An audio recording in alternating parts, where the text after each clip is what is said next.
Olá, tá começando o 90º episódio do A Fonte da Gigahertz, patrocinado nessa semana pela Firmou Consultoria e pela Gorilla Shield. Quem fala aqui é o Marcos Mendes e assim como toda semana o Felipe Espósito também tá por aqui, beleza?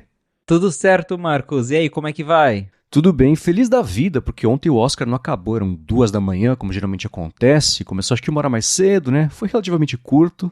Então, na segunda-feira após Oscar era sempre um sono danado, hoje até que tá sob controle. Você viu?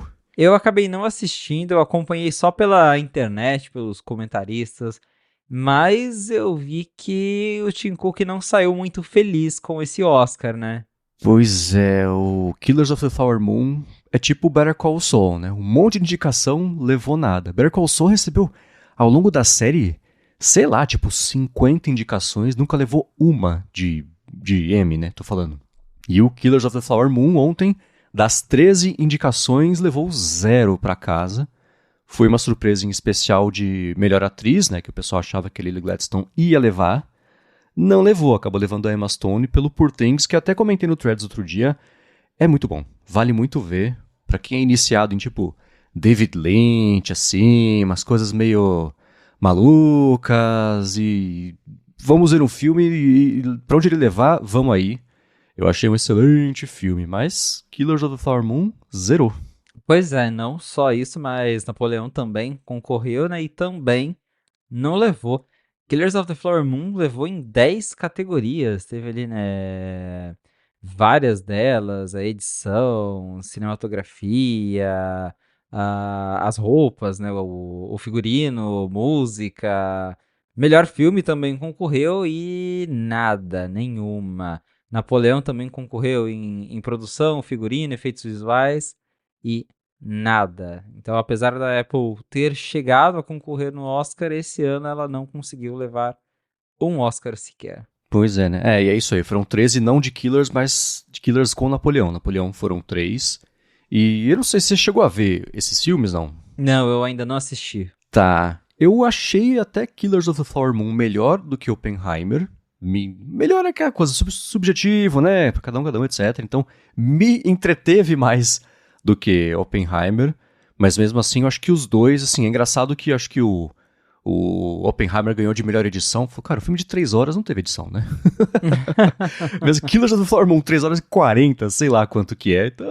Tá, né? Claro que eu tô exagerando, brincando. Eu sei que o trabalho de edição é muito mais do que só cortar a coisa que tá sobrando. Mas ainda assim, os dois eu acho que poderiam, se fossem mais concisos, teriam tido um apelo um pouco maior, mas especialmente o lance lá do Martin Scorsese é fazer filme comprido, né? Mas os outros não parecem ter 3 horas e pouco, esse pareceu. Esse deu pra sentir cada minuto passando ali. Mas tá aí, a Apple não levou nesse ano, né? Foi no ano passado que levou de melhor filme, que ninguém botava fé no Coda, e levou, que é um filme lindíssimo, por sinal. Mas nesse ano não rolou. É, quem sabe ano que vem, Apple. Pois é. Muito bem, vamos começar com os follow-ups aqui em relação à semana passada. E eu vou fazer um follow-up perigoso aqui e falar que não teve iPad, né? Pois é, não teve iPad, mas estamos gravando na segunda-feira de manhã, então quem Uhum. sabe tem um plantão à fonte daqui a pouco, né? Exatamente, eu tô com um olho na gravação, um olho na pauta e o terceiro olho no Apple Newsroom aqui pra ver se sai uma notícia sobre isso. A gente deu bem como certo que ia sair na semana passada, acho que pela empolgação, né, dos Macs novos. E, enfim, né, não aconteceu, mas ainda dá tempo. Até o fim da gravação, talvez, olha aqui o plantão que assustou o pessoal na semana passada. Divertido botar a musiquinha ali do nada. Não rolou, mas ainda assim, uma coisa que eu vi que você publicou lá no 95 Mac é que uma geração, tem um rumor aí de que geração nova, de novo, de Apple Pencil talvez dê as caras meio em breve, né? Isso, porque junto com os iPads, a Apple também supostamente tá para lançar novos acessórios e isso o próprio Mark Gurman já falou há algum tempo que a Apple ela ia redesenhar o Magic Keyboard, que o Magic Keyboard do novo iPad Pro ele seria mais deixaria o iPad ainda mais parecido com o computador, acho que ele seria mais robusto, teria um trackpad maior. Porque o Magic Keyboard, ele, né, tem aquele visual tudo bacana, que flutua, mas na prática mesmo ele é pesado, o trackpad dele é super pequeno, é minúsculo, e parece que a Apple estaria redesenhando ele. E já faz algum tempo que a gente vem escutando rumores sobre um novo Apple Pencil. O próprio 95Mac a gente publicou lá há algum tempo que encontramos referências a um novo Apple Pencil compatível com o Find My dentro do iOS 17.4. Hoje, nenhum Apple Pencil é compatível com o Find My, então supostamente já é um forte indício de que tem um novo modelo chegando. E agora, um leaker lá de um fórum chinês, ele postou que sim, que a Apple tá para lançar um novo Apple Pencil a qualquer momento, segundo ele, ainda esse mês, o que a gente faz a gente acreditar que junto com o novo Apple Pencil também vem aí de fato o novo iPad, que a gente acreditou que viria na semana passada, não aconteceu, mas possivelmente rola aí ainda esse mês. E aí esse leaker, ele não deixa de ser nada específico, ele não deu detalhes sobre o que esperar, mas a informação ela foi repercutida justamente porque ele foi o mesmo leaker que lá atrás falou: a Apple vai lançar o iPhone 14 amarelo, a Apple vai lançar o iPhone 15 normal com o vidro fosco atrás, e ele também falou que a Apple adicionaria lá o Spatial Video ao iPhone 15 Pro, então é um leaker que tem aí um certo histórico, e para ele ter falado, a Apple Pencil 3 está chegando aí ainda esse mês, é porque provavelmente a Apple ainda tem novidades para iPad reservada para algum momento aí, seja hoje ou talvez na semana que vem, mas ainda esse mês a gente deve ver novidades sobre iPad e, claro, um novo Apple Pencil que os rumores falam que, além disso que a gente descobriu sobre ser compatível com o Find My, que inclusive preciso porque eu perdi o meu Apple Pencil, eu descobri isso de um jeito bem triste. Parece também que a Apple estava trabalhando em pontas magnéticas para você poder trocar a ponta para ela funcionar melhor para um tipo específico, sei lá, uma ponta para desenho, aí tem uma ponta para escrita, porque hoje é a mesma ponta para tudo, né? Então parece que a Apple estaria trabalhando em pontas diferentes para elas funcionarem melhor para um tipo específico de trabalho. E aí, para ficar mais fácil, porque hoje aquela pontinha é de rosquear, né? Você tem que ficar rosqueando, você consegue trocar ela, mas por uma igual. E aí, para ser mais fácil, parece que ela vai ser magnética, só um encaixe ali, mas a gente não tem muitos detalhes. O que realmente a gente sabe, baseado em código do iOS, é que o novo Apple Pencil será compatível com o Find My da Apple. Tá chegando. Talvez daqui a pouco, talvez semana que vem, mas tá chegando.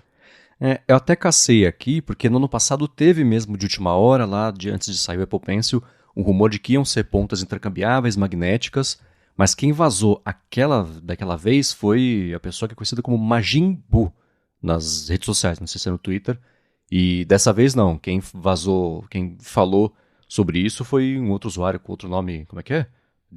Instant Digital, que falou sobre isso, então são pessoas diferentes, mas verdade, tinha esse rumor lá atrás. Eu ia te perguntar mesmo se você tinha encontrado o seu Apple Pencil, que você falou que você perdeu. Nada feito. Cara, eu não tenho ideia de onde foi parar. A minha suspeita é que eu perdi em aeroporto. Porque geralmente eu coloco o iPad com o Apple Pencil na mochila, né?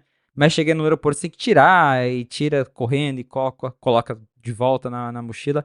Eu acho que na hora de tirar para passar no raio-x, sei lá, caiu, eu não vi e ficou por isso. O problema é esse, eu não uso o Apple Pencil com frequência. Eu comprei de besteira, né? E aí, quando eu resolvi usar, eu falei, tipo, cadê meu Apple Pencil? E eu revirei minha casa, não achei, devo ter perdido alguma viagem. E como não tem o Find My, né, não tem nenhum um aviso para, né, porque eu lembro daquela carteira MagSafe da Apple que ela tem um Find My de mentira, que não é Find My, mas quando você desacopla ela, ele mostra lá, né, o último lugar que você desacoplou e fica uma mensagem lá, ó, você desconectou sua carteira. Nem isso não tem, então perdi mesmo. Pois é, bom, tomara que você ache. Quando você passar pelo aeroporto de novo, fala, vamos achar dos perdidos, tenta achar um Apple Pencil, que aí o grande círculo dos Apple Pencils perdidos, a coisa vai circulando. Quem sabe você consegue encontrar. Mas um outro rumor que talvez vire notícia já, mas que eu vou arriscar aqui pra gente já poder falar sobre ele, e talvez tirar da frente, se for verdade, é que a geração nova do iPad Air deve reposicionar, finalmente, a câmera para que ela fique no topo da tela se a pessoa estiver usando o telefone, né? O iPad no modo paisagem, de lado, a câmera em cima, o que é irônico que o iPad Pro, que ele é mais usado ainda como computador, pelo menos o que a Apple quer que aconteça, a câmera ainda fica de lado, né? Quando você coloca o iPad de lado, porque a câmera fica ali no topo, no modo retrato, mas parece que no iPad Air isso vai mudar, né? Que é um rumor antigo, na verdade, mas agora vai, é isso? Agora vai, e sim, é um rumor bem antigo. A Apple, ela sempre posicionou o iPad como um produto para você usar na vertical, porque, né, tinha aquela ideia de você segurar ele como se fosse ler um livro, né, ter uma página, enfim.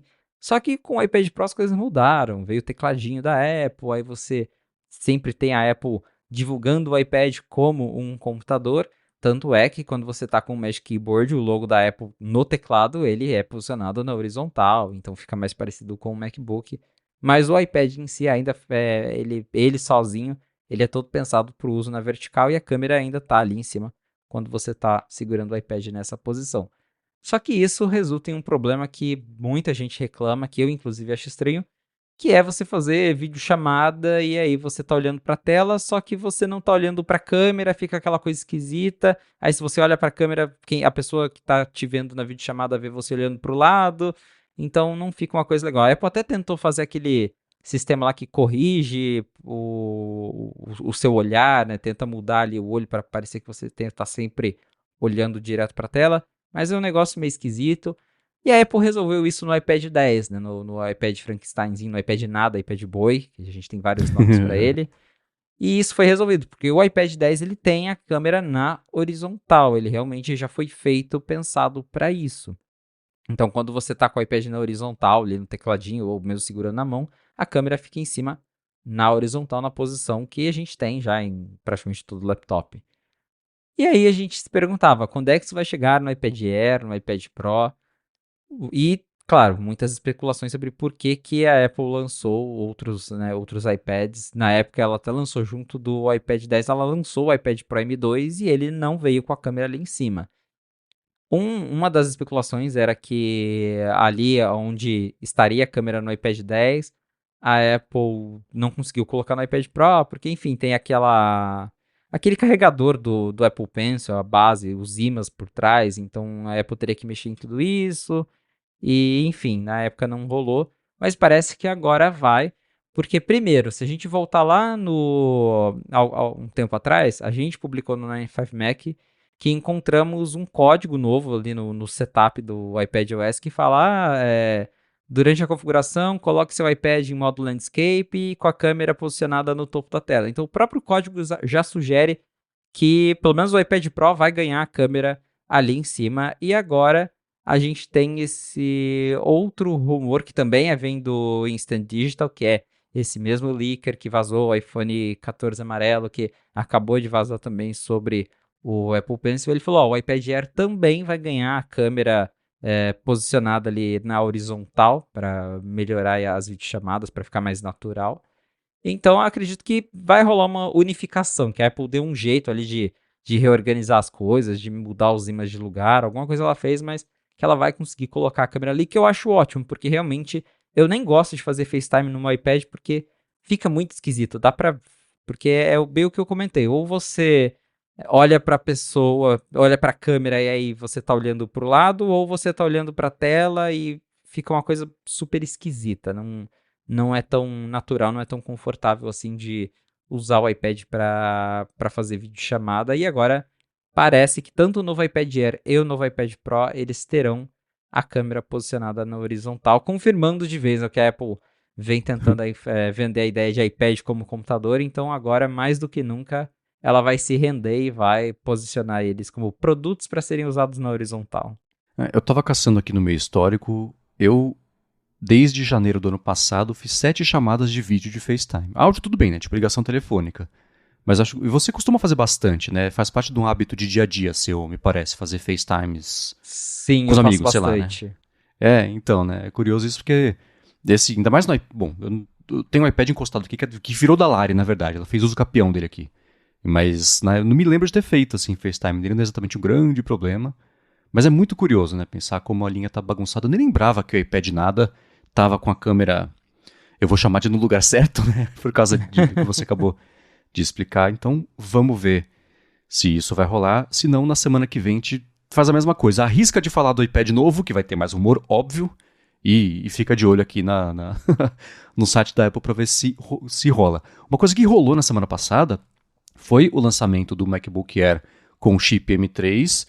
Eu acho que a gente nem chegou a discutir aqui, porque é um detalhe, mas que é importante, né, para algumas pessoas, que ele dá suporte a duas telas externas desde que você use o Mac fechado. A tela do Mac, você transporta ela para virar uma segunda tela. E o pessoal chiou porque é o mesmo chip do MacBook Pro e o MacBook Pro não tem a capacidade de fazer isso. E a Apple falou, segura, vai chegar. Então tá aí uma pendência que parece que vai ser resolvida, né? Exatamente, o MacBook Air dos modelos que tem o chip básico ali da Apple, porque se você pegar, sei lá, o MacBook Pro, qualquer coisa Pro, você consegue ligar duas telas nele, mas os chips simples ali, M1, M2, M3, você nunca conseguiu usar dois displays externos simultâneos.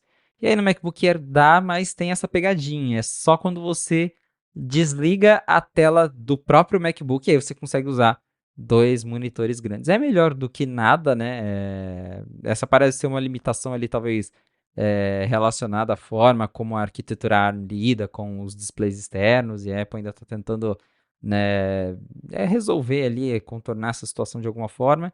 E esse foi o jeito que eles encontraram, né? Que basicamente você desliga a tela do Mac e aí isso abre porta para você ter um outro display externo para quem quer trabalhar realmente com dois monitores. Então já é uma solução, é melhor do que nada. E teve justamente isso, porque a Apple ela não tinha isso no MacBook Pro M3, no modelo base. E aí ela falou: não, calma que a gente vai lançar uma atualização que vai habilitar o uso de duas telas externas no MacBook Pro M3. Então isso vai vir com uma atualização. E aí a gente fica naquela dúvida se realmente será que é algo do M3 mesmo? Ou será que a Apple, será que é algo que ela poderia liberar para todos os outros Macs ou não? Porque eu até estava, né, dando uma olhada assim em como a coisa funciona. E o Mac Mini M1, se eu não me engano, ele já tinha possibilidade de você usar duas telas, porque ele tem porta HDMI. Então, meio que o chip já tem um jeito ali de suportar. E talvez até seria possível a Apple usar esse mesmo sistema para fazer a coisa rolar nos outros Macs, mas por algum motivo ela não quis. E aí agora ela fez ali desbloqueou isso no chip M3, vai levar isso pro MacBook Pro M3, porque enfim, é o mesmo chip, então deve ser fácil de só liberar a mesma atualização de firmware ali para desbloquear isso, mas para os outros ela não deixou claro, provavelmente acho que não vai rolar conhecendo a Apple.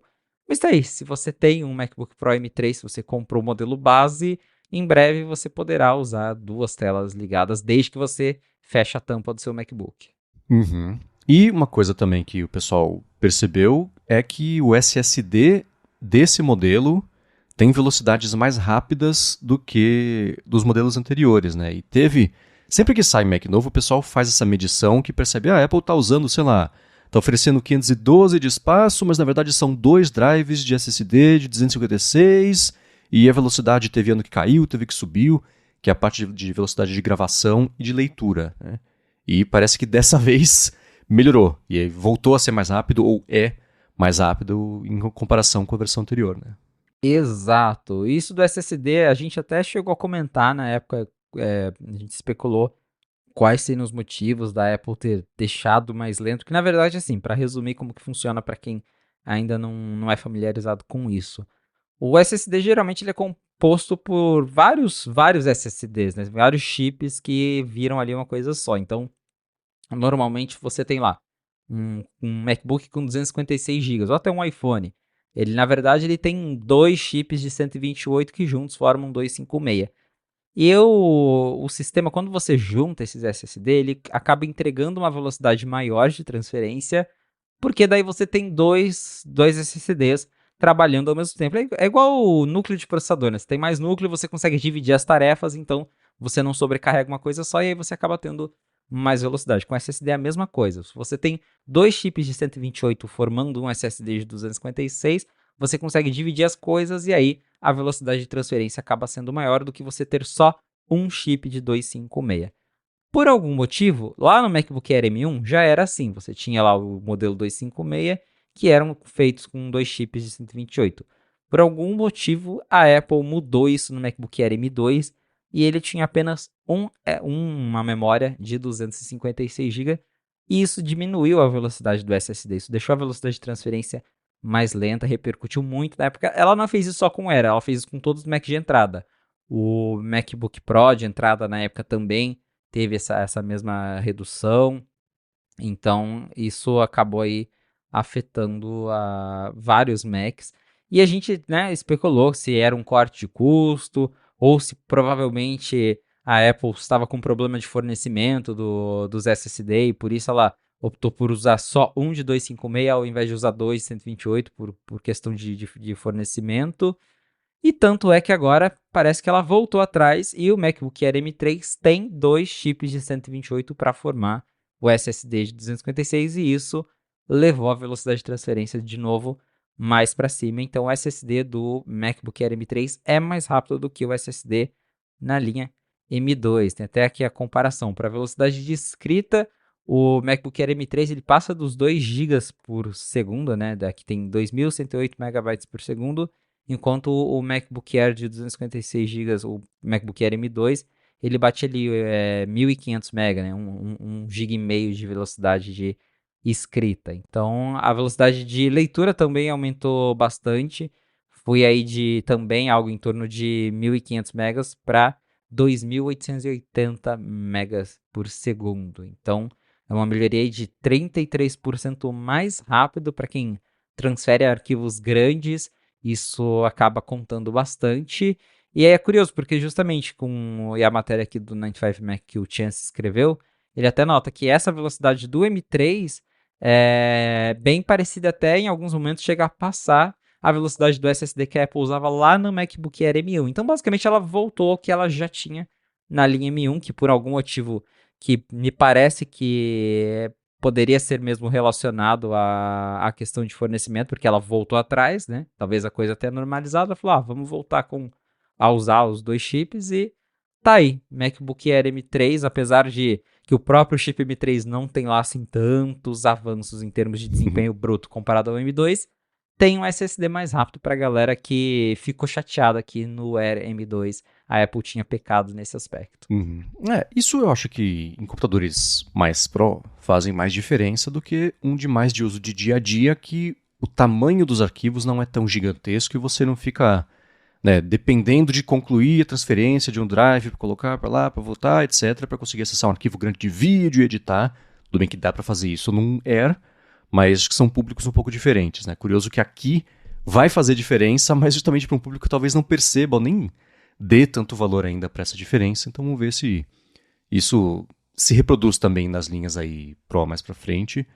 Agora eu quero falar sobre É claro que agora vai começar a pintar um monte de notícia e informações de pouquinho em pouquinho sobre o projeto do carro da Apple, né? Que foi oficialmente internamente cancelado, porque ele nunca foi anunciado externamente, mas pintaram mais detalhes sobre isso. Mas antes eu vou tirar um minuto do episódio para agradecer a Firmou Consultoria, que está mais uma vez patrocinando a fonte e quer falar com você que quer resolver a abertura ou manutenção fiscal da sua empresa. A Firmou oferece serviços de contabilidade consultiva e gestão financeira e é especializada em startups, desenvolvedores, empreendedores, profissional liberal, pequenas e médias empresas também. Então, para você que quer abrir sua empresa ou desenrolar uma pendência aí da sua vida PJ, né, do seu CNPJ e coisa assim, a Firmou resolve. Ela vai além de oferecer serviços de contabilidade do dia a dia e atua como uma mentora financeira para você e para sua empresa. E a gente aqui da Gigahertz sabe muito bem disso, porque é graças a ela que a gente está no ar, que a gente existe, que a gente lançou a rede em tempo recorde em 2022, sem atraso, sem problema. Não teve burocracia, foi lindo. Eles tomaram para si, resolveram. Eu brinco, né? Parece que eles só têm a gente de cliente, porque se a gente tem uma dúvida, eu e o Rambo, a gente tem o grupo lá com eles no Telegram, a gente manda pergunta, eles respondem na hora, ou aprendem, voltam com 3 soluções alternativas explicando por que é melhor fazer desse jeito e tal. É ótimo, né? Conhece as melhores estratégias para você poder abrir e manter também a sua empresa sempre de olho em economia de custo, né? Tributo certo aí para cada categoria e etc. E especialmente na área de TI, ela sabe fazer tudo certinho, a parte de legalização da empresa do jeito certinho, para você ganhar tempo e deixar isso 100% na mão deles e se focar no dia a dia do seu trabalho, ao invés de ter que se preocupar com isso também. Então, para conhecer melhor os serviços da Firmou e se livrar do perrengue que é essa parte burocrática, também de legalização, manutenção fiscal da sua empresa, faz o seguinte, vai no Facebook, vai no Instagram e procura por @Firmou Consultoria. Ela está pronta para ajudar todo mundo que escuta aqui a fonte, independente do que você precisa, e a gente tem certeza que ela vai resolver para você, como faz todo dia aqui para a gente. Então, mais uma vez, @Firmou Consultoria no Facebook ou no Instagram. Muito obrigado a Firmou pelo patrocínio de mais esse episódio do A Fonte e por literalmente todo o apoio ao Gigahertz. Valeu, Firmou! Muito bem, a gente comentou aqui na semana passada com Adorno, abraço Adorno, sobre o cancelamento do projeto do carro, e a gente até recebeu um feedback do Rodrigo Alinieri falando o seguinte, né, do cancelamento aí do Apple Car. Eu fico me perguntando, onde que a Apple errou nessa trajetória para descambar no cancelamento? Ele falou que até a Xiaomi acabou de lançar o carro dela, e ele falou, diga de passagem, um baita de um carro, e tá certo que a Xiaomi, além dos seus smartphones, fabrica e vende as mais variadas traquitanas, mas ele falou, ela lançou um carro, não entra na minha cabeça. E junto disso, pintaram também mais informações aí ao longo da última semana, tanto por meio do Mark Gurman, que comentou, né, voltou a falar sobre o cancelamento aí do projeto na newsletter semanal dele. Também pintaram informações que vieram dele também sobre conversas que a Apple teve com fabricantes aí, montadoras no passado para tentar fazer alguma coisa dar certo e etc. E eu acho que vale a pena comentar, porque foi uma coisa que eu vi muita gente falar, mas a Xiaomi lançou um carro, a Huawei lançou um carro. Asterisco. A Xiaomi anunciou um carro e ela falou que ela pretende lançar no ano que vem.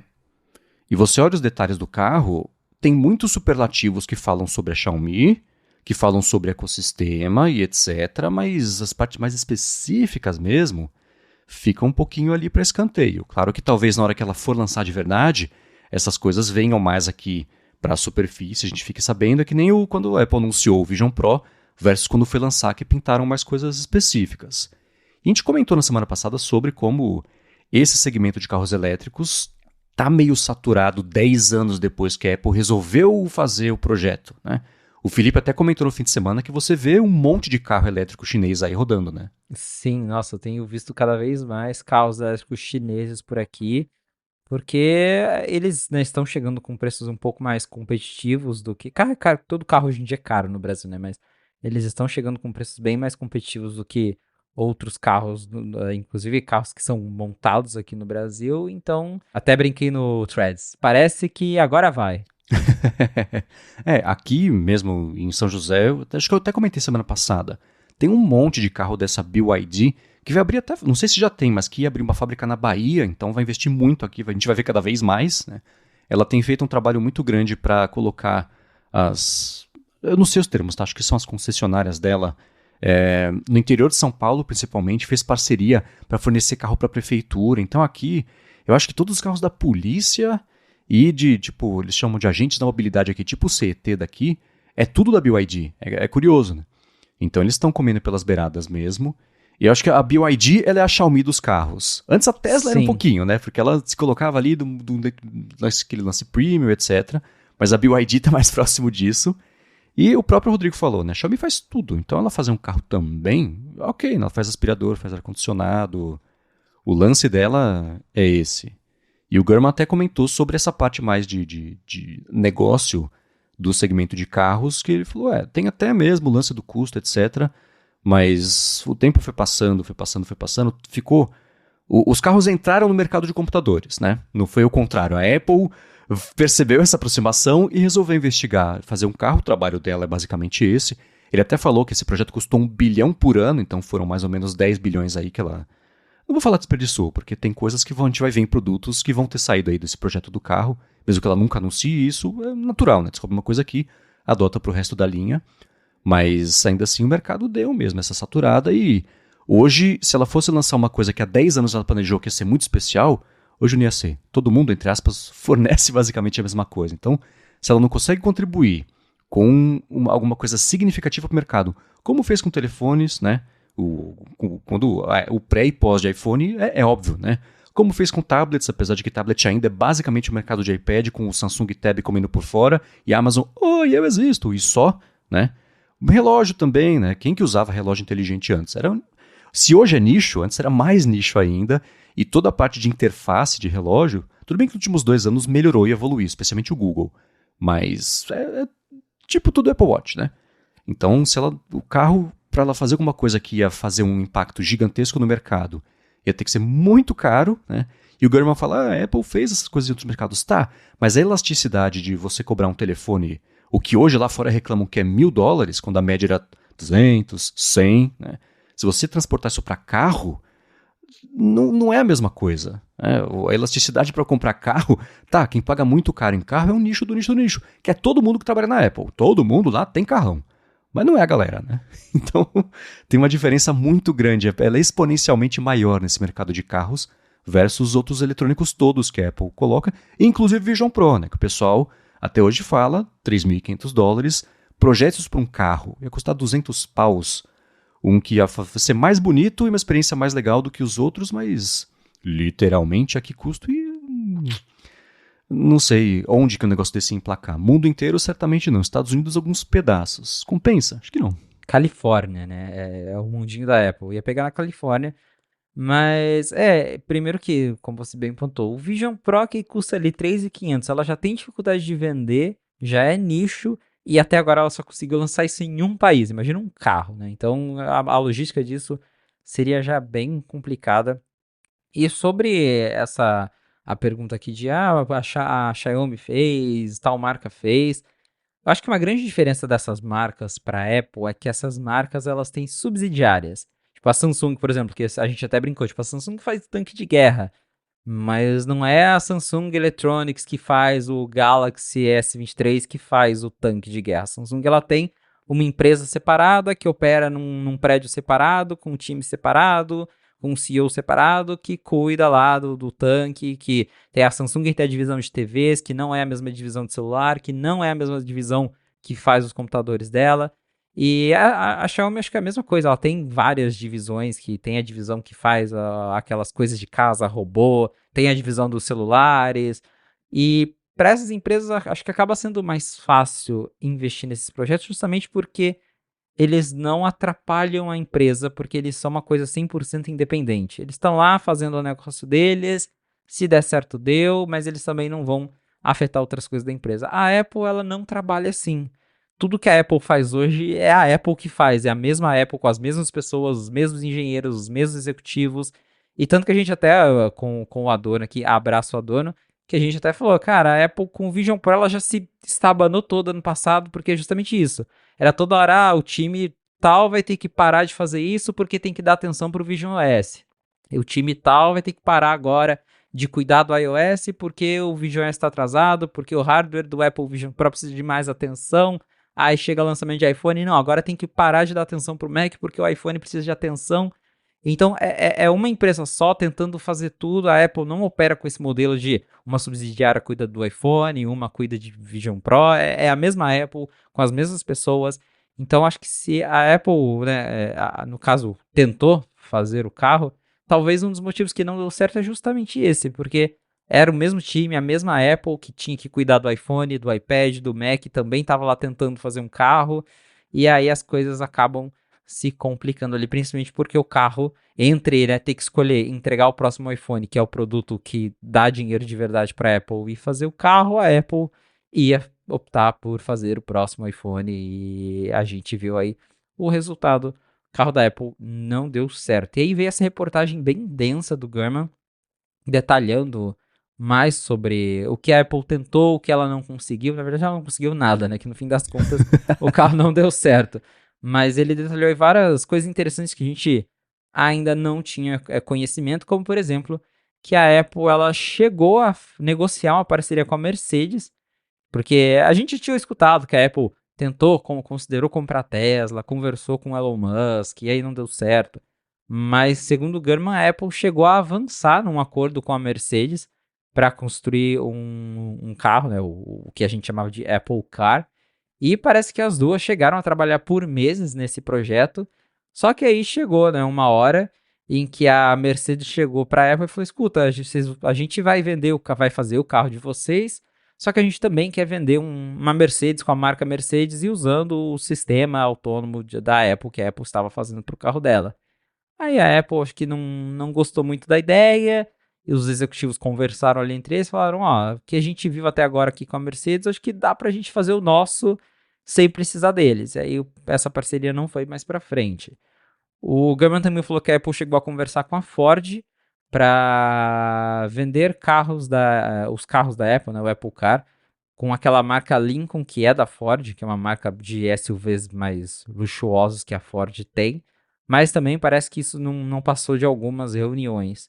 Outra coisa que a gente ficou sabendo é que sim, né, a gente já era de conhecimento público que a Apple conversou com o Elon Musk para construir o Apple Car, até cogitou ali, alguns executivos cogitaram a possibilidade de comprar a Tesla alguns anos atrás, mas parece que o Tim Cook foi quem falou, não, deixa isso para lá. Porém, segundo o Gurman, teve aí em outro momento mais para frente, depois que a Apple tentou comprar a Tesla e considerou, né, no caso, comprar a Tesla e não deu certo, alguns executivos se reuniram com o Musk para discutir algumas maneiras de colaboração, por exemplo, comprar as baterias da Tesla, e porém também isso não foi para frente. Até acordo com a McLaren a Apple tentou, e nesse acordo, inclusive, o Johnny Ive, que na época ainda estava na Apple, ele iria ganhar um novo estúdio de design lá em Londres para trabalhar junto com a equipe da McLaren, mas também foi outro projeto que não foi para frente. E aí tem outras curiosidades aí que vem dessa matéria da Bloomberg, como por exemplo, segundo a reportagem, a ideia do carro começou ainda lá com Steve Jobs em 2008. Então parece que lá em 2008 ainda o Jobs já estava ventilando essa ideia de, e se a gente considerar qual será que vai ser o carro do futuro, né? E se a gente se atentar a isso? Porque realmente começou com essa coisa de os carros estão ganhando computadores, né? A Apple estava ali, tinha acabado de lançar o iPhone e ela ficou, e se a gente olhar para esse mercado? Porém, o Tony Fadell, né, que todo mundo conhece ele como o pai do iPod, até confirmou que de fato essa ideia veio lá do Steve Jobs em 2008, mas que como a Apple tinha acabado de lançar o iPhone, o foco era o iPhone, e aí o Jobs mesmo falou, não, a carro agora não, deixa pra lá. E o projeto, que é o projeto Titan, que morreu agora, teria voltado em 2014 já sob a direção do Tim Cook, e aí a coisa já era mais ambiciosa, a Apple vinha fazendo protótipos, tem também detalhes sobre esses protótipos nessa reportagem da Bloomberg, que fala que o protótipo parecia uma minivan branca, que tinha os cantos todos arredondados, um teto todo de vidro, uma coisa bem Johnny Ive, e também tudo aquilo que a gente tinha falado que a Apple ela pretendia fazer um carro com o sistema autônomo de direção nível 5, que é o nível mais alto de carros autônomos, que é o carro que dirige sozinho, não precisa de volante, não precisa de pedal, que você só entra dentro e ele te leva para onde você quer. Só que, claro, conforme eles foram desenvolvendo esse projeto, os engenheiros foram percebendo que não ia rolar, que era muito difícil fazer um carro totalmente autônomo, que isso ia limitar muito aonde o carro poderia operar, que de novo, que eu até brinquei agora, mas é verdade, ia operar basicamente na Califórnia, que é onde lá o Waymo do Google opera, que até esses dias era só em São Francisco, e agora ele consegue rodar em algumas outras cidades da Califórnia, mas até isso chegar no mundo inteiro vai levar muitos e muitos, muitos anos. E aí os engenheiros até sugeriram para reduzir esse nível, né? A meta era o nível 5, aí depois eles sugeriram ir para o nível 3, que é um nível em que você precisa ter ali o volante, o pedal, para caso algo dê errado, o motorista conseguir controlar o carro no modo manual. E aí, claro, o motorista ele precisa ficar atento ali no que está acontecendo. Ele não pode ficar sentado assistindo a tela, né, fazendo um FaceTime dentro do carro, que era a ideia original da Apple. E o que a gente vê nesses anos é que realmente a Apple foi tentando, foi gastando dinheiro, o projeto não ia para frente, não dava em nada, ela chegava a tentar parcerias aqui e ali, mudou a liderança desse time do carro várias vezes, nada foi para frente. O projeto ele foi ficando menos ambicioso, tanto que mais recentemente, segundo o Gurman, a Apple cogitou, né, o pessoal ali chegou a cogitar fazer um carro autônomo nível 2, que é basicamente um Tesla, o Tesla Autopilot é o nível 2, que é aquela coisa, o carro faz uma curva sozinho, ele acelera, ele freia, mas você tem que estar ali com a mão no volante para tomar o controle caso qualquer coisa aconteça. Só que o ponto era justamente esse, né? 10 anos depois, a Apple gastou esse monte de dinheiro, né? Gastando aí 1 bilhão por ano, para entregar uma coisa que todo mundo já tem, né? Que a Tesla já tem, que as montadoras chinesas já entregam. Então, qual que ia ser a viabilidade desse projeto? Né? Então, chegou fevereiro, a Apple confirmou que não ia levar o carro para frente e que ia reaproveitar, né, alguns talentos, o pessoal ali que foi contratado para trabalhar com o sistema de AI do carro foi realocado para trabalhar em AI no iOS, macOS e afins. Mas esse projeto desde sempre ele me pareceu muito questionável justamente porque o mercado automotivo é muito complicado, é muito regulado e eu nunca consegui enxergar a Apple entrando nesse mercado e tá aí o resultado, né? Não vai entrar mesmo. Uma informação que eu achei interessante foi a de que a Apple pensou em comprar a GM lá em 2008 porque ela estava passando por problemas e foi um ano ruim, etc. Eu cacei aqui, ela em 2008 inteiro teve um prejuízo, somando tudo, de 31 bilhões de dólares e no último trimestre, só nesse último trimestre, ela tirou do bolso dela quase 10 bilhões para equalizar um pouco ali a situação. Então ela especificamente estava em problemas e aí a matéria até fala, né, que o Steve Jobs falou assim, cara, dá para comprar a GM porque eles falam que a expressão pennies on the dollar, né, que assim é por centavos o que corresponderia a dólares, então é um desconto muito grande. E eu não consigo ver isso como o início do projeto do carro. Ele viu uma oportunidade ali, que é que nem, sei lá, Netflix cai, a Apple tem que comprar Netflix, Disney cai, a Apple precisa comprar a Disney, né? É muito mais uma visão meio míope de mercado do que de estratégia mesmo, se faz sentido e por quê, se vai ter produto. Então acho que ele viu ali como essa oportunidade. E vale lembrar, naquela época não tinha essa história toda de computadorização de carros do jeito que existiu. Tinha o sonho do carro que se dirige sozinho, etc. Mas era um outro planeta, né? Então eu não consigo, eu não correspondo isso ao início ali do projeto do carro, porque começando em 2014, com o Tim Cook na liderança, aí sim fazendo esse lance do carro para ser autônomo de verdade, etc., é uma outra coisa, né? Eu dei risada com esse lance de comprar a McLaren, dar um estúdio de design pro Johnny Ive, porque ele não ficou satisfeito em fazer o relógio e fazer de ouro. Vamos deixar outra coisa para distraí-lo, deixar ele feliz para ver se ele fica aqui com a gente, né? Vai fazer o carro de ouro. É tipo ter o filho para salvar o casamento. Não vai funcionar, não adianta, né? Então eu fui e não funcionou, né? O Johnny Ive acabou indo embora mesmo assim, não compraram carro nenhum, né? E, enfim. E os detalhes também que pintaram sobre como é que esse projeto evoluiu dentro da Apple, eu achei interessantes, né? Que, em um certo momento é para fazer tipo que uma Kombi lá, só que o projeto moderno. Ela fez um projeto moderno de Kombi que acabou sendo esse projeto moderno da Kombi mesmo, né? Então ela concebeu o projeto, não tinha essa Kombi elétrica aí que foi lançado ou vai ser lançado em breve. E o pessoal que trabalhou nesse projeto saiu de lá e acabou trabalhando no projeto que virou essa Kombi mesmo, né? Uma outra ideia, o carro, ele de frente e de costas é igual. Tipo o floquinho lá, o Lhasa Apso do Cebolinha lá. Porque aí vai parecer que tá andando de frente, mesmo que esteja de costas. Não entendi nada, mas teve um projeto para fazer alguma coisa assim também. Então, legal, explorações, deve ter sido divertidíssimo ser designer e engenheiro em qualquer coisa relacionada a esse projeto, porque por 10 anos foi meio, gente, pira aí, faz alguma coisa, se der certo vem me contar. Quer coisa mais legal de trabalhar do que isso? Mas vai passando o tempo, você patina, cada 3, 4 anos reseta o projeto. Aí que o pessoal começou a ficar insatisfeito, resolveu ir embora e deu no que deu. Mas eu tô animado de ver esses outros detalhes saírem sobre isso agora, principalmente com o pessoal que ficou bravo que o negócio foi cancelado, agora vai vazar de propósito, nem que seja para mostrar, olha que legal no que eu vim trabalhando, falem sobre isso pelo amor de Deus, porque só assim vai ver a luz do dia, que ótimo.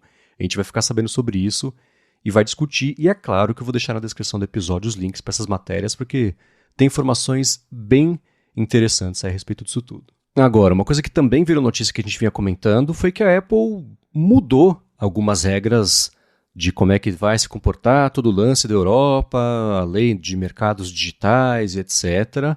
Algumas delas a gente até falou aqui que aconteceria, eu dei um chute muito parecido com uma coisa que rolou de verdade. Então, quer dar uma resumida do que rolou, Felipe, para a gente poder falar, ou prefere que eu resuma?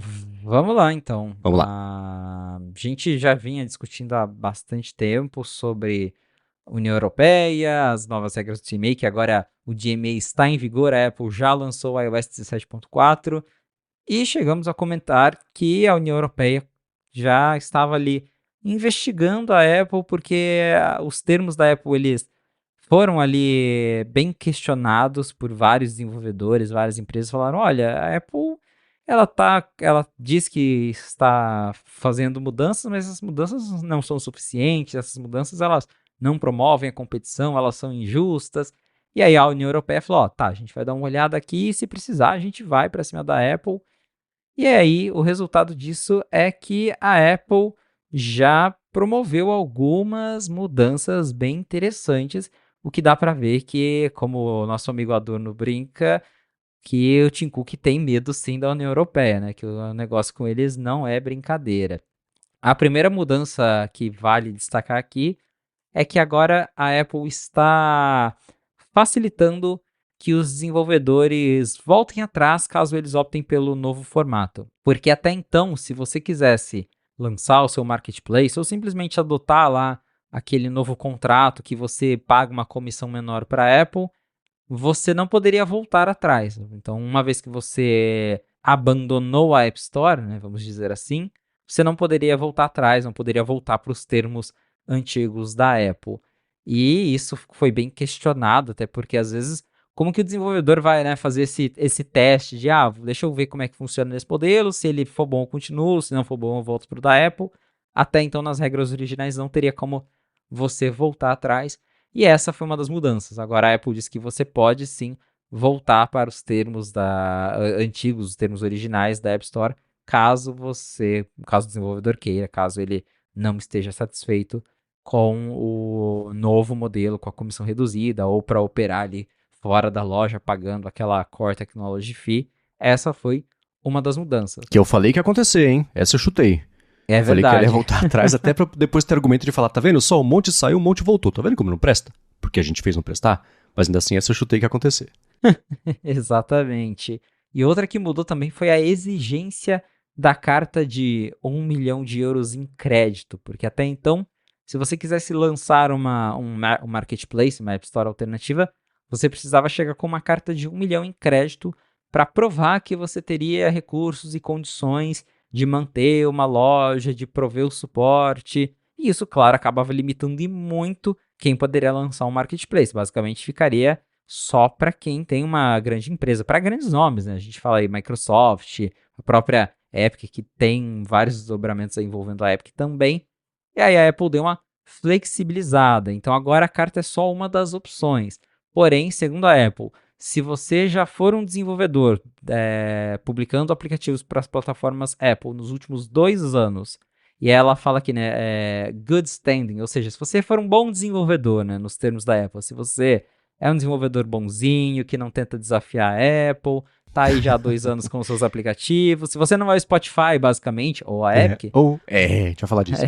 pois é. Aí você pode ter o seu marketplace sem precisar mostrar aí essa carta de 1 milhão de euros. E claro, a Apple também pontuou aqui que você precisa ter um aplicativo que tenha pelo menos 1 milhão de instalações no iOS no ano anterior. Então, você basicamente, tendo um aplicativo famoso, tendo aí já a sua conta de desenvolvedor há 2 anos, você pode ter o seu marketplace sem precisar da carta de crédito. Então, essa também foi uma mudança bem significativa e a Apple fez ali mais algumas mudanças nos termos para realmente facilitar aí tanto a adesão e a volta atrás caso você se arrependa. Então essas foram as mudanças anunciadas agora, porém a União Europeia continua de olho na Apple, então assim, eu chuto que muita coisa ainda vai mudar até o final do ano, acho que dá para ver que o próprio Gmail ainda não está, né, foi lançado desse jeito,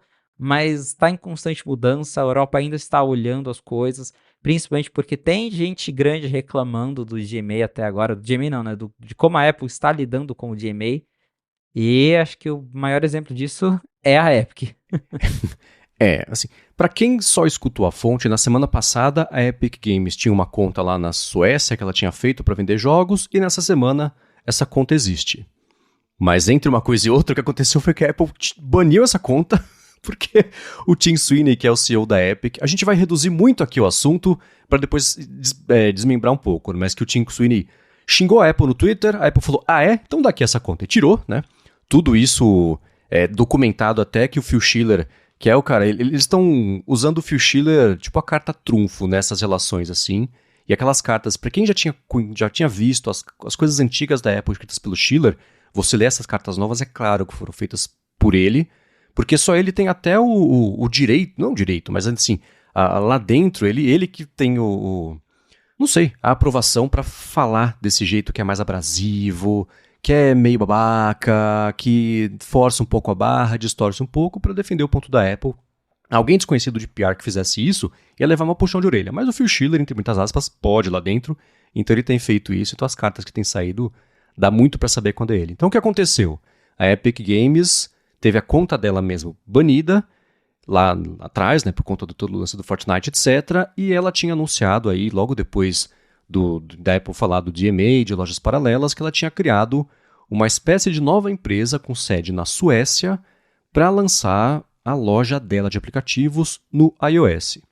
Aí na quarta-feira, né, saiu a notícia tipo, Isso. Epic diz que a Apple baniu a conta dela, a Epic até publicou e-mails trocados entre o Phil Schiller e o Tim Sweeney, e vai me corrigindo, Felipe, se eu der detalhes errados, mas o que eu me lembro foi assim, a Epic mostrou que não é uma empresa confiável, e aí o Phil Schiller falou, Tim Sweeney, CEO da Epic, você promete pra mim que vocês não vão fazer mais nada que a gente não vai gostar?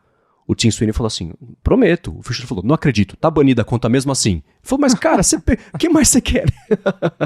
E aí a Europa entrou na fita, falou, não é assim. Porque a Apple disse, a gente aqui tem legalmente a proteção do processo que vocês abriram contra a gente perdeu.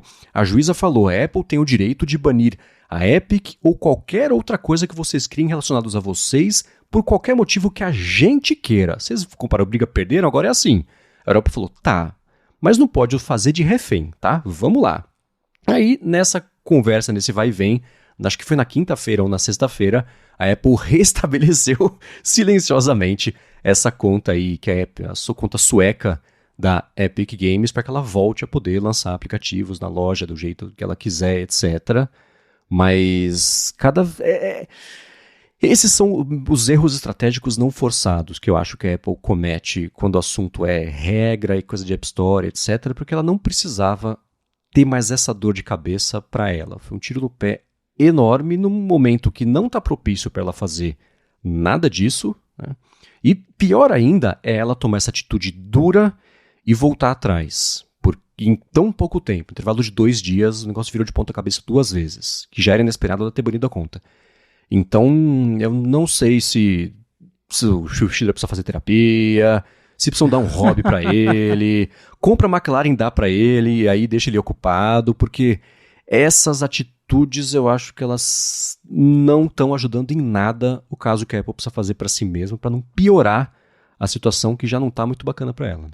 Exato, ela já tá, né, na mira da União Europeia, isso só piora a situação. E dá para ver claramente que essa atitude veio do Phil Schiller, porque não tinha motivo para a Apple comprar essa briga, tanto que, justamente, na época que a Epic disse que conversou com a Apple sobre essa questão de, a gente vai abrir nossa filial lá na Europa e aí a gente vai voltar com a nossa conta, a própria Apple na época falou, não, tá tudo bem, tá? Vocês podem abrir lá a conta na Europa de vocês, a gente vai deixar. E aí, do nada, a Apple fala, não vai não, né? Então, dá pra ver que realmente foi uma coisa, um sentimento ferido do Phil Schiller que decidiu embaçar com a Epic Games. E claro, a União Europeia não gostou, a União Europeia não é brincadeira, deu as 3 batidinhas na porta do Tim Cook e falou, não é bem assim que funciona. E a Apple justamente tentou usar o argumento de que não, mas o processo nos Estados Unidos, e aí já fala, não, Estados Unidos, aqui a história é outra, tá? Eu não sou a mãe do Pedrinho, sou a sua mãe. Exatamente, foi basicamente isso. E aí, por fim, a Apple teve que deixar a Epic lançar a loja dela, porque realmente não faz sentido, né? Você cria novos termos para que os desenvolvedores possam não depender tanto da Apple, que possam lançar os apps fora da App Store, então a Epic estaria, né, jogando limpo aí dentro dos novos termos, e aí a Apple vai lá e fala, não, mas você não pode jogar esses termos aqui, né? E a União Europeia falou, não, isso não faz sentido algum. Então, no fim das contas, a comissão da União Europeia decidiu que a Apple precisa sim deixar a Epic Games lançar a loja dela, lançar o que ela quiser, fora, quer dizer, dentro da União Europeia ali, com o marketplace dela, né? A Apple nos Estados Unidos, lá daí é outra coisa, realmente, lá tem o processo, a juíza Rogers falou na época que fica a critério da Apple deixar a Epic voltar ou não com o Fortnite para a App Store, a Apple falou que não vai deixar, Mas lá na Europa ela vai ter que deixar sim, e já deixou no caso, né? A Epic disse que a conta dela. Na verdade, quem falou. Isso. A Epic disse que a conta do developer dela já será reinstaurada, que conversou com a Apple, que ficou tudo certo, que a conta vai voltar e que ela vai seguir com os planos de lançar a Epic Games Store para usuários de iPhone lá na União Europeia. Mas eu concordo com o Marcos que essa foi uma confusão totalmente desnecessária, dava para ter sido muito evitado, não precisava, e é só a Apple piorando a imagem dela com a União Europeia, que já tá bem feia, né? E aí isso só coloca mais lenha na fogueira para a União Europeia ir lá e forçar a Apple a mexer ainda mais nos termos, a abrir ainda mais. Então, assim, quem tá saindo perdendo nessa é a própria Apple. Parece que ela resolveu pegar a Epic pra fazer de exemplo, mais uma vez, né? Porque essa briga toda, tipo, sabe aquele meme? How it started, how it's going. How it started, Epic Games é banido em 2018, sei lá. How it's going, Epic Games é banido em 2024. Então acho que ela quis pegar e falar assim, tá, a gente ainda tem controle, a gente ainda pode fazer e temos a opção nuclear e vamos apertar o botão se a gente quiser, como fizemos agora de novo, justamente com a Epic. É que nem filme de, sei lá, de cadeia, chega lá o cara meio franzininho lá, isso aqui lá, ele resolve comprar briga com o cara maiorzão que tem na cadeia pra tentar se impor e mostrar que ele tem ali, né, cacife, não mexa comigo. Então é isso, eu vou fazer você de exemplo que eu sei que você é grande, você vai chiar, mas não tenho medo, farei. Mas não precisava, né? Então, isso é que nem, sei lá, eu pensei naquela frase que o Tim Cook fez brincando. Ah, minha avó tem um Android aqui, eu não posso falar com ela. Eu Tim Cook, compra o fone pra sua avó então, né? E aí usam isso no processo. Tim Cook falou que tem que comprar iPhone pra todo mundo, porque senão as vó não vão poder usar SMS. Não é isso. Mas, pô, você se abriu a isso sabendo que isso vai ser usado dessa forma contra você. Então, erro totalmente não forçado e... Sei lá, eu ainda aposto que essa também não vai ser a última vez que a gente vai falar sobre essa briga entre as duas empresas e com o Spotify de tempero aí por cima, porque é outro que tá sempre rondando e circulando ali. E nos dois casos a justiça parece... Mesmo quando tá do lado da Apple, parece que é sem a paciência que deveria vir junto, né? Falando, você ganhou, mas pô, não faz de novo, hein? Sei lá. É uma pena que isso esteja acontecendo, mas não deixa de ser interessante pra gente que olha pra esse mercado e fala, vamos falar sobre isso, né? E vai longe mesmo. Pois é.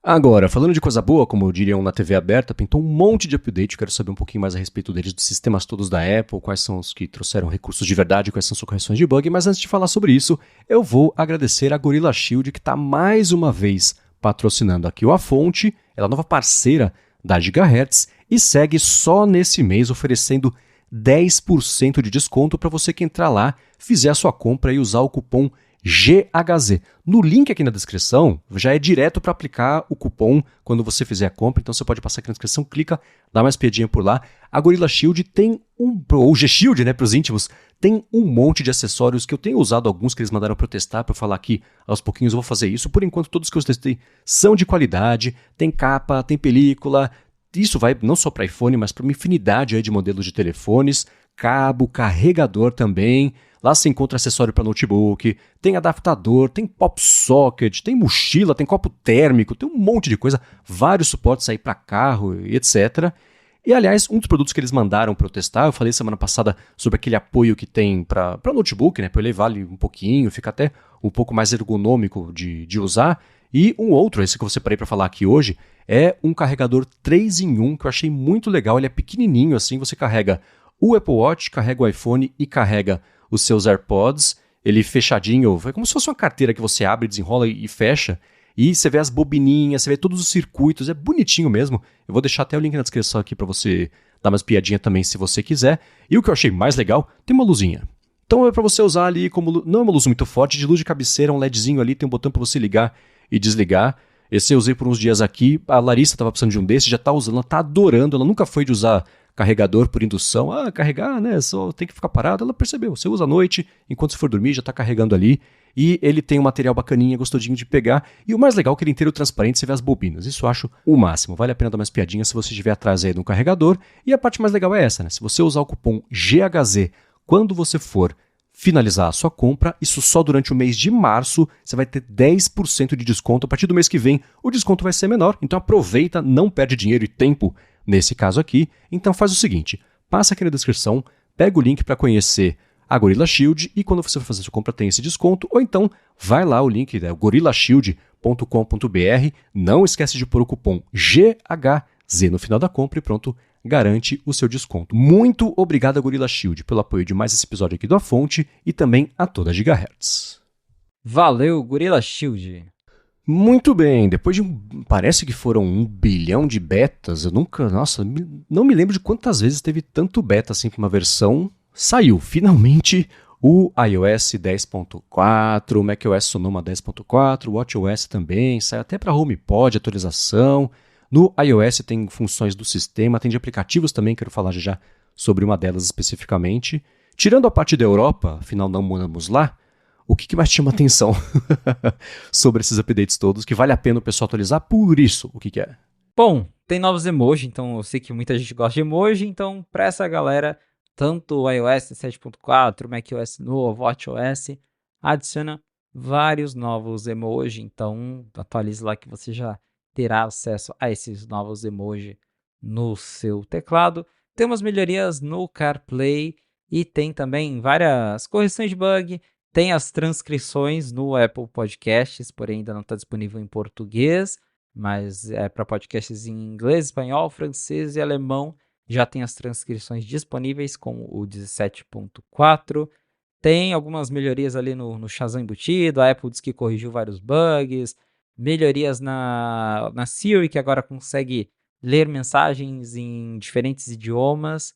Então essas novidades aí chegando, que já chegaram no caso para todo mundo, com o lançamento oficial do iOS 17.4, e aí também, né, teve a atualização do macOS, que trouxe as mesmas coisas, transcrições do Apple Podcasts, trouxe os novos emojis, o watchOS 10.4 também, os novos emojis, correções de bugs, teve visionOS 1.1 para a galera que tem Apple Vision Pro, que segundo a Apple é a atualização que melhora as personas, que a gente até falou que você tem que recadastrar a sua persona depois de atualizar, porque a Apple fez algumas melhorias, então tá aí uma série de atualizações que já está disponível para quem tem iPhone, iPad, Mac, Apple Watch, Apple TV, HomePod, Vision Pro, desde que, claro, você tenha um dispositivo compatível.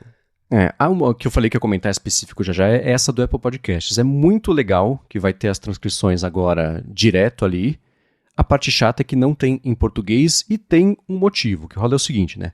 A transcrição automática, todos esses LLMs todos eu falo, já nascem poliglotas, né? Então ele consegue entender já em vários idiomas, inclusive a capacidade de entender português, a Apple já tem.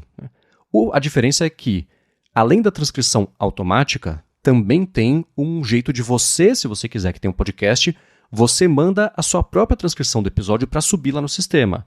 Aí você escolhe se você quer que o seu podcast fique acessível por meio da transcrição da Apple ou a sua própria. Mas quem garante que a transcrição que você está subindo é o que está no episódio? Então, para evitar abusos, a Apple está criando um sistema que vai bater uma coisa com a outra, para garantir que a transcrição que você subiu é o que está no podcast. E isso eles não fizeram ainda em português, então vão fazer, e já está rolando nos idiomas todos que têm suporte, é por causa disso. Então eles vão expandir para mais idiomas isso aí em breve, mas ainda assim, muito bacana que já tenha isso aí nas transcrições. É claro que a Gigahertz vai passar a ter transcrição nativa do Apple Podcasts quando eles derem suporte a isso. Lembrando que já existe transcrição de todos os episódios, de todos os podcasts da Gigahertz no site. Se você for no site e colocar .txt no final ali do link do episódio, você abre a transcrição, ou então no player que tem lá no site de podcasts, tem um botãozinho de aspas, a hora que você abre aparece a transcrição que é sincronizada com a reprodução mesmo do áudio.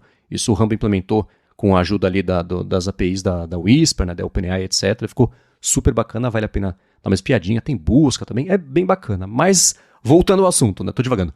Apple Podcasts vai ter isso, vai chegar em português, mas infelizmente ainda não chegou. E, putz, é aquilo, a gente sabe que emoji sempre convence o pessoal a atualizar, então vai ser a versão de adoção mais rápida, desde a última que saiu emoji novo também, etc.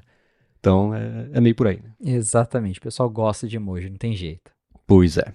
Bom, seguindo aqui com os assuntos da semana, pintou, voltou, não sei se é o mesmo rumor, se já voltou outro rumor parecido, mas Ming-Chi Kuo falou que dos dobráveis todos que dizem aí que a Apple estava trabalhando, investigando, vai fazer, pode lançar, não pode, etc., ele falou que o único que ela está fazendo de verdade, trabalhando ativamente, desenvolvendo, planeja lançar até com talvez uma previsão de lançamento, é um MacBook dobrável? Exato. A gente já tinha discutido sobre iPhone dobrável, iPad dobrável, mas agora estamos falando de Mac dobrável. E não é exatamente um rumor novo. A gente já falou de Mac dobrável há algum tempo atrás. Então, ainda lá em 2022, o Ross Young, que é analista de display, que é um cara que entende muito do que a Apple vai lançar, justamente porque ele está ali no fornecimento, né, por dentro do fornecimento de telas. E ele já falou, olha, a Apple está explorando notebooks dobráveis, algo em torno aí de 20 polegadas, ela está conversando com gente para fornecer tela dobrável de 20 polegadas. Então, né, potencialmente é um MacBook dobrável. E aí, mais recentemente não, ainda em 2022, o Gurman corroborou esse rumor e falou, a Apple está desenvolvendo um notebook dobrável que tem em torno de 20 polegadas, com uma resolução aí 4K provavelmente, e que estava de acordo com o que o Ross Young disse antes dele. Só que aí, né, esse rumor específico de MacBook dobrável, ele deu uma sumida, a gente ficou focado muito em a Apple tá fazendo, né, aparelhos similares ao Galaxy Z Fold, Z Flip da Samsung, que é, né, o tablet que você dobra e vira um telefone, ou aquele telefone de flip que você fecha ele no meio. E até teve recentemente, a gente repercutiu aqui na fonte, o The Information falou que desde 2018 a Apple vem explorando esses protótipos de iPhone e iPad que dobram, porém recentemente também teve aquela polêmica que teve um leaker, né, um blogueiro que falou, não, os protótipos eles estão parados, não está dando certo, a Apple engavetou o projeto. E agora apareceu o Mintico, que aparece aí de vez em quando para dar os pitacos dele, e falou, olha, pelo que eu sei aqui, não é iPhone, não é iPad, o que a Apple está fazendo de dobrável é MacBook. Então esperem primeiro o MacBook dobrável de 20,3 polegadas, segundo ele. Não tem detalhes sobre como isso vai funcionar, mas segundo ele, esse MacBook dobrável é o dobrável que a Apple está focando em lançar primeiro, enquanto os planos para lançar iPhone ou iPad dobrável ainda são bastante experimentais. Até MacBook eu acho que tudo a essa altura é algo muito experimental, mas tá aí, segundo o Mintico, ele acredita que o que vem primeiro é o MacBook dobrável e não o iPhone e o iPad. Agora a pergunta, né, Marcos? Você teria um MacBook dobrável? Assim, um MacBook que a tela dobra, né? Porque dobrável todos são, né? Né, eu brinco, o iPad também é dobrável, só que uma vez só. O MacBook... eu vou fazer a resposta padrão, a resposta oficial do Olá Mundo. Depende. Porque como é que vai ser a implementação disso? Eu suponho, por exemplo, 20 e pouco pontas, né? 20 e poucas polegadas daria a tela mais o teclado, talvez, né? A área do teclado ali. Isso. E no MacBook atual sobraria o quê? Sobraria o espaço do trackpad? Não faz sentido, a menos que a tela seja tocável. Aí você faz o quê? Você tem a tela tocável, você desce o teclado para a área onde é ocupada hoje pelo trackpad, você tem uma tela maior. E dobrável é um conceito muito amplo, né? Pode ser mesmo com duas telas, e aí o Mac dobra igual, e etc. Tem até eu falo assim, tá, mas a Samsung que faz as telas para Apple, ela não tem uma tela dobrável que dê suporte a isso ainda. Então tem muitas questões que vieram junto aí dessa especulação.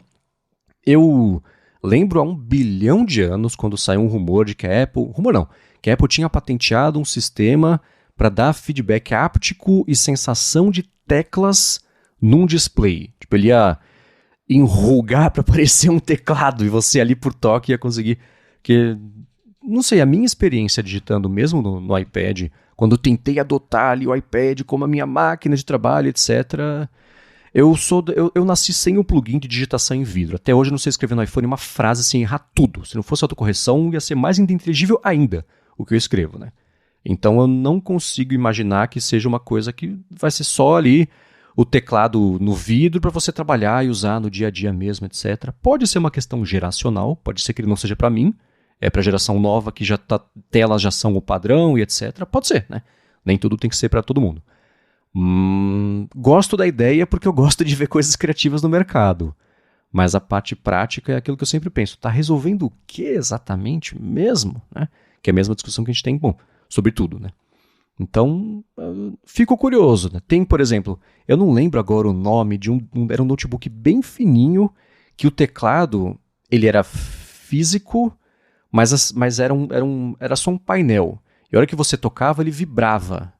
Então eu vou tentar achar aqui e coloco na descrição. Era um laptop bem fininho mesmo. Era interessante, mas também é questão de costume, é claro, mas também assim, a fluência de digitação eu não tinha a mesma que eu sinto no teclado, não só o mecânico, mas com teclas móveis, né? Então, não sei, fico curioso e fiquei intrigadíssimo de, pelo menos de acordo com o Mentico, saber que esse é o, entre aspas, o único projeto que está ativamente sendo trabalhado e desenvolvido para ter um lançamento, né?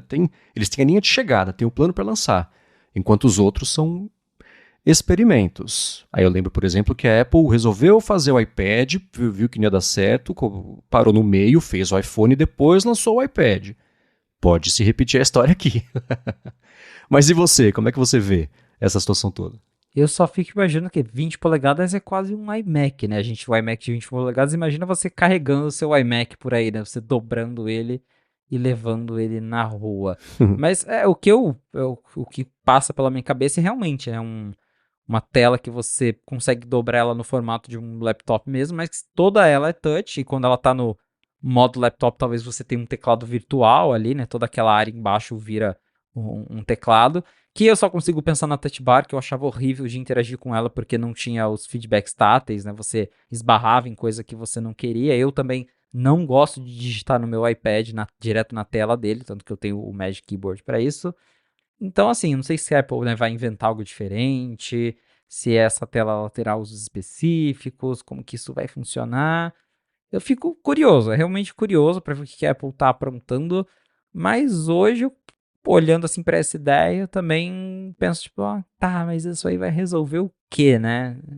Vamos, vamos ver o que o futuro reserva pra gente, e é curioso justamente saber que é esse o plano da Apple no momento, né? Fazer um MacBook Uhum. dobrável e não o iPhone ou o iPad, que talvez, pensando aqui, do meu ponto de vista, acho que faria mais sentido, talvez. E é engraçado que eu nem parti da premissa de que esse ia ser um produto fisicamente maior. Eu imaginei a tela dobrável como um jeito de você colocar mais tela aproveitando o tamanho que existe, né?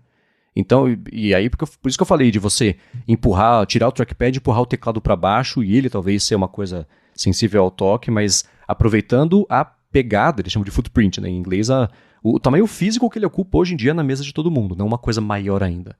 Se for para ser maior ainda, pensei numa coisa mais doida ainda, uma tela meio origami, a hora que você vai dobrar, ela dobra para dentro assim e fecha no tamanho do computador.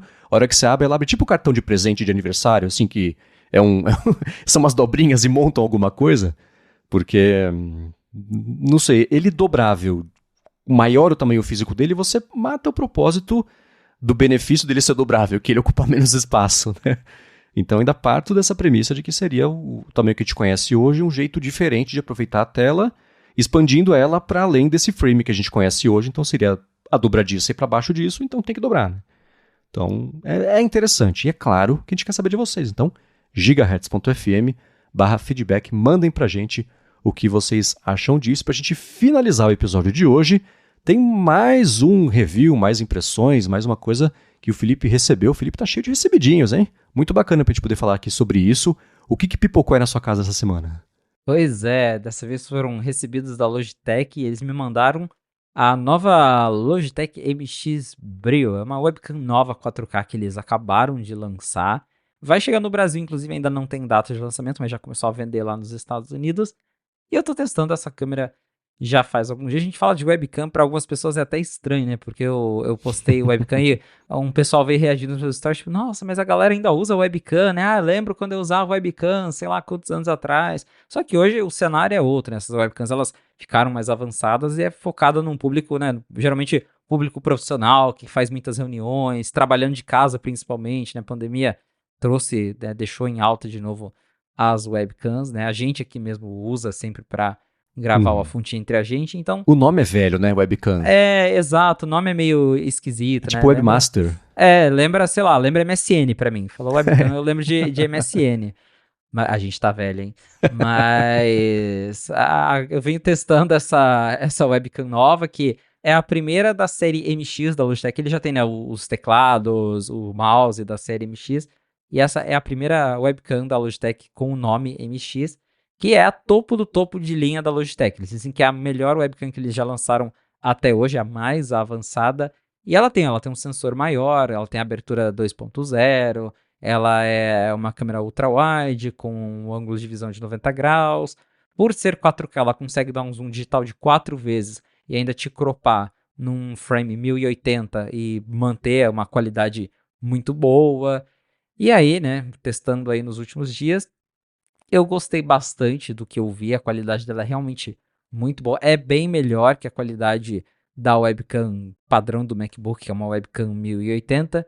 E ela tem uns recursos bem legais. Eu gosto primeiro que tem o aplicativo da Logitech que você consegue regular a câmera do jeito que você gosta. Então você quer já deixar ela num crop padrão, né, dar um zoom específico. Você quer aplicar um filtro, você quer ajustar brilho, contraste, saturação. Dá até para ajustar o shutter, né, o tempo ali de exposição da câmera, ISO, você consegue controlar tudo isso pelo aplicativo da Logitech. E você configurando isso, essas configurações se aplicam a todos os outros apps. Então isso fica armazenado na câmera. Então você vai usar o FaceTime, vai ficar com os filtros, as configurações que você escolheu, vai usar o zoom, qualquer coisa, isso vai funcionar para todos eles. Essa câmera ela tem microfone embutido e eles funcionam bem, não é nada excepcional, continua sendo um microfone de webcam, mas são 2 microfones, um de cada lado da câmera, e eles conseguem isolar até bem o áudio no fundo, é um áudio claro, então assim, para uma reunião é uma coisa que funciona muito bem. Um recurso que eu achei muito legal é que a Logitech fez uma implementação parecida com o Center Stage da Apple. Eles chamam de Right Side, que é basicamente ele usa o software ali para seguir você na imagem. Então, como ela é ultra wide, ela tem um campo de visão bem grande e por ser 4K, você consegue ativar essa opção e aí a câmera ela dá um zoom no seu rosto e conforme você se mexe, vai para o lado, anda no cenário, a câmera vai te seguindo. É um recurso muito legal, como eu já comentei antes. Por ser 4K, ele faz um recorte ali em 1080, você nem percebe que está perdendo qualidade, até porque assim, o FaceTime mesmo ele não suporta 4K até hoje. Então, mesmo você tendo uma câmera 4K, você só vai ver o vídeo em 1080 e aí com o recorte ali, então a coisa fica bem natural. Só a animação assim, né, conforme ele vai dando zoom, não é aquela coisa super suave do Center Stage que vai e vai movendo rápido de um lado para o outro, dá para você ver que a animação tem um delayzinho, mas funciona quando você está ali na chamada, ele já dá o zoom em você, foca no seu rosto, a câmera é super nítida, até no review que eu postei no 95 Mac, eu postei uma foto minha tirada com a câmera do MacBook e outra tirada com a webcam da Logitech. E se você der o zoom, você consegue ver que a câmera da Logitech ela tem mais detalhes. E essa foto, inclusive, é já com o crop em 1080, não está nem pegando toda a visão dela.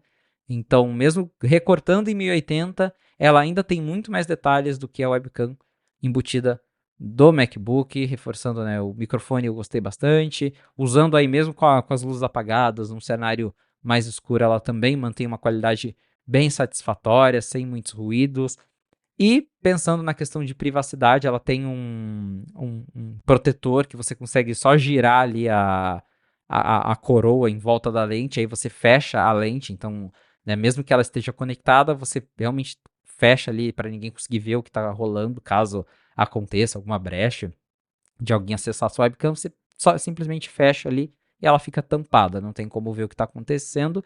Tem um LED também para indicar quando a câmera está sendo usada. E eu gostei muito da construção dela também, porque ela é feita de alumínio, então, né, Ah, legal. para quem é usuário de produto Apple, ela realmente tem um aspecto bem premium, porque ela é de alumínio, o corpo dela, e está disponível basicamente nas cores da Apple, porque ela está disponível em prata, preto e grafite, que é o cinza espacial deles. Aqui eu tenho aqui a grafite, dá para ver nas fotos que se você tem ali algo cinza espacial da Apple, é bem parecido, então eu deixei ela em cima do meu monitor da Samsung que eu ainda estou testando aqui. Funcionou muito bem, gostei. Pra galera que tá procurando aí uma webcam profissional, eu sei que tem gente que, né, dá videoaula, que grava reunião, que precisa de algo com mais qualidade. É uma boa opção. Lá fora, ela custa US$ 199, então dá aí uns 900, dá mil reais arredondando, né, o preço dela lá fora. A Logitech já falou que ela vem para o Brasil, mas ainda não tem data e não tem preço, mas já me confirmaram que em breve deve chegar ao Brasil. Eu fico curioso porque, como a gente falou antes, né, eu não tenho o hábito de fazer muitas chamadas de vídeo. A gente tá gravando em vídeo aqui agora e eu gravo ADT com vídeo também, mas a parte de hábitos são os dois que eu tenho de dia a dia. A gente falou sobre FaceTime agora há pouquinho. Então, eu sempre achei o Center Stage uma coisa interessante, mas é mais um floreio, para mim, é mais um floreio técnico do que exatamente um recurso essencial para dia a dia de webcam. Mas como você faz muitas chamadas, você tira proveito disso, ele te entrega uma coisa melhor do que se você não tivesse, ou também pra você falar assim, é legal ter, mas não faz falta. Eu gosto bastante. Não é nem pelo aspecto de ficar me seguindo, porque assim, eu não costumo ficar indo pra lá e pra cá na chamada, não fico andando durante a chamada, mas é bem legal, porque justamente por esse crop no seu rosto. Porque essas câmeras, geralmente, elas pegam, sei lá, o meu escritório inteiro. E dá pra ver parede, dá pra ver fundo. E aí, com o Center Stage, ele foca em você. Então, fica bem mais enquadrado, fica um enquadramento mais bonito. E a vantagem, de novo, dessa webcam da Logitech por ser 4K é justamente o recorte não perder tanta qualidade. Porque no MacBook ou na câmera do iPad, o recorte ele já não tem uma resolução. A câmera em si, ela já não é lá essas coisas, né? E aí você recorta isso e aí você tá perdendo ainda mais qualidade. Então fica uma coisa meio lavada quando você tá usando o Center Stage nas câmeras da Apple, e nessa da Logitech funciona legal por isso, pela alta resolução. Mas eu gosto do recurso para me deixar enquadrado mesmo, para focar aqui no meu rosto, sem eu ter que ficar ajustando posição. Então ele mesmo já, né, faz os ajustes necessários para ajustar o enquadramento, e isso eu gosto bastante. Boa. E o ajuste e a transição para ele ir ajustando e seguindo o seu rosto é uma coisa parecida também com o Center Stage que tem hoje em dia para quem já conhece, para quem usa? É aquela coisa mais suave ou ele acaba sendo mais jogado? Como é que é a parte de entrega, de refinamento mesmo da experiência desse recurso funcionar? Ele não é tão suave quanto o Center Stage, porque o Center Stage realmente é muito suave. Pra quem já usou sabe que ele vai dando aquele zoom assim, que é igual quando você tá filmando, assim, ele vai aquele zoom e volta e vai te seguindo pro lado. O funcionamento é bem parecido, ele também vai dando zoom, mas você vê que não é aquela coisa assim que é suave, dá uns engasgozinhos assim, né? Dá uns engasgos na hora que ele vai dando zoom, ou na hora que ele vai pro lado, ele dá umas tremidinhas, então não é a coisa mais suave do mundo, mas o funcionamento é bem parecido. Uhum. Você costumava usar o Camo antes? O CAMO, né? É o nome do aplicativo, para fazer coisa de câmera no Mac, ou nunca fez muito parte do que você usava? Eu já cheguei a testar, mas não era algo que eu costumo usar no meu dia a dia. Eu não costumo fazer muitos ajustes, até porque, assim, a câmera padrão do Mac, assim, a calibragem dela, eu sou bem ok com ela. Eu uso aqueles que a gente até conversou uma vez, né, que tem os efeitos ali de câmera que você consegue colocar ali, né, luz de estúdio. Eu até ativei aqui no meu, eu acho interessante, mas pra mim, do jeito que a câmera do Mac, ela mostra a minha imagem, eu acho ok, então nunca me preocupei tanto em regular assim. Essa da Logitech eu também quase não mexi em nada, do jeito que ela veio pro padrão eu gostei, mas pra galera que gosta de mexer, tem o aplicativo próprio deles pra fazer todas essas regulagens também. A pergunta ia ser justamente essa, né? Caso você tivesse usado o Camel, qual que é a comparação de experiência, de controle que você tem de imagem, saturação, essas coisas todas que o Camel oferece no aplicativo nativo, ou se talvez o melhor do ideal seja fazer um combo aí das duas coisas. Porque para quem usa a aula, etc., assim como você falou, esses casos de uso, o pessoal provavelmente usa o Camel e talvez tenha familiaridade com uma outra limitação, falar, putz, talvez essa câmera resolva. Sim. Aí a intenção ia ser falar, resolve ou não, mas acho que acaba sendo, putz, tem que testar, não vai ter jeito. Tem que testar. Eu acho que o Camel ainda é mais completo, mas o Logitech entrega muita coisa, né? Como eu falei, tem brilho, saturação, temperatura de cor, vibrância, dá para você já definir um crop específico para ficar fixo, você consegue ativar ou desativar o center stage deles, tem foco automático, dá para ajustar também exposição automática, frame rate, ela grava 4K 30 ou 1080p 60, então isso você legal. também consegue escolher ali, tem vários ajustes no aplicativo deles, e funciona no iPad, isso eu achei bem legal. Ela também funciona no iPad. Legal, que é USB-C, né? Isso, é USB-C, então você consegue usar no iPad OS 17, tendo um iPad com USB-C, claro. Boa. Bom, como a Apple perdeu a chance, tô olhando aqui de novo só para garantir, ela não lançou iPads novos hoje, então vai ficar para semana que vem. Talvez.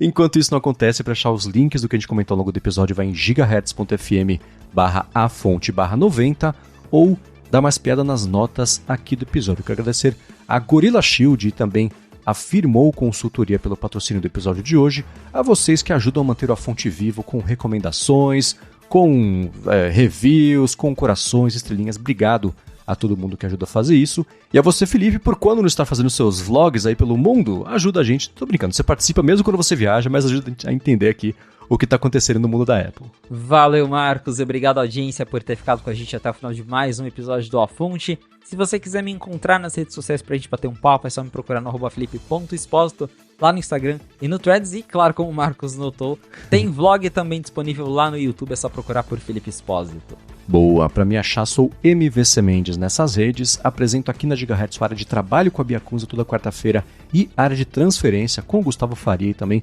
com o Rambo às sextas-feiras. Participo e apresento do Hipster Fora de Controle para a Lura toda sexta-feira e escrevo todo sábado para o Mac Magazine no último fim de semana sobre aquele processo que a Suprema Corte Americana vai julgar de 2 leis de estados aí que podem mudar o que quer dizer liberdade de expressão na web, especialmente no caso das redes sociais. O link está aqui na descrição. Obrigado pela audiência de vocês e a gente volta na segunda que vem. Um abraço e até a próxima.